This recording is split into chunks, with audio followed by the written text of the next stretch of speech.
جدید سیکولر جمہوری تہذیب اور سودی معیشت کے بدترین اثرات جس طرح اسلامی طرز معاشرت پر مرتب ہوئے ہیں، اس نے مسلمانوں کی طرز زندگی، تصور کائنات اور اصول تہذیب و ثقافت یکسر بدل کر رکھ دیا ہے۔ یہ سب کچھ اس قدر صفائی سے جدید مسلمان مفکرین کی مدد سے ہوا ہے کہ ہمیں اس کا احساس تک نہیں ہو پاتا۔ آج ہمارے تمام مصلحین، مفکرین، یہاں تک کہ اسلامی نظام کے داعی اور علمدار بھی وہی اصطلاحیں استعمال کرتے ہیں جو مغرب کی تہذیب اور اسلامی تصورات کو جوڑ کر بنائی گئی ہیں۔ کیا کسی نے گزشتہ نصف صدی سے ہمارے مذہبی اسکالرز یا جدید اسلامی مفکرین کو اللہ کی عطا کردہ اصطلاح حقوق العباد استعمال کرتے دیکھا ہے؟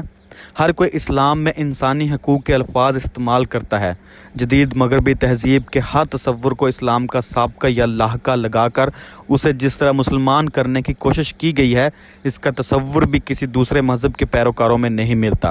اسلامی جمہوریت، اسلامی آرٹ، اسلامی فن تعمیر، اسلامی کلچر، یہاں تک کہ اسلامی موسیقی اور اسلامی فلم سازی جیسے بے جوڑا اصطلاحیں نہ صرف استعمال ہوئیں بلکہ ان پر ہزاروں کتابیں لکھی گئیں۔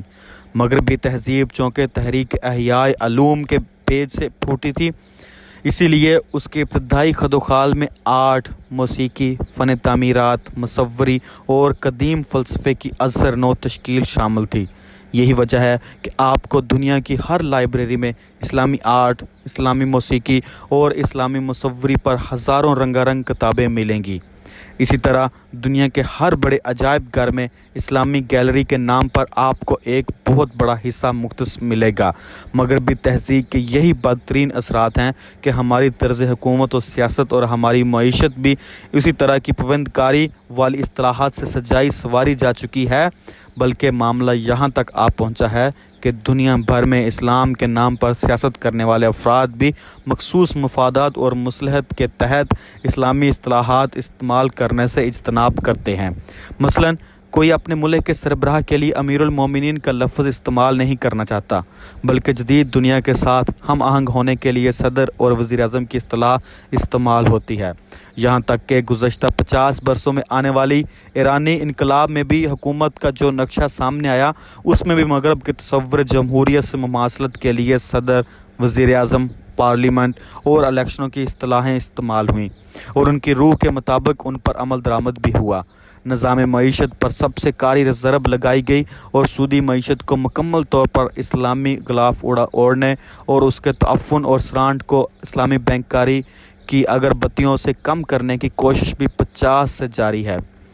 اور اگر ایسے بینکوں کی ہزاروں عمارتیں آپ کو نظر آئیں گی جن میں تمام کاروبار بالکل ویسا ہی ہو رہا ہوتا ہے جیسا دنیا کے کسی بھی سودی بینک میں ہوتا ہے، لیکن اس کے باہر اسلامی بینک کی تختی سجا دی گئی ہوتی ہے۔ مگر جدید مغربی تہذیب و معیشت نے جس طرح اسلام کے تصور، صدقات و خیرات کو متاثر کیا اور اس کی اصل روح کو بدلا ہے، اس نے ہماری معاشرت پر بھی بے پناہ تباہ کن اثرات مرتب کیے ہیں۔ مغرب اور اسلام کی تہذیبوں میں بنیادی فرق یہ ہے کہ مغربی سودی جمہوری تہذیب فرد کے گرد گھومتی ہے، انڈیویجول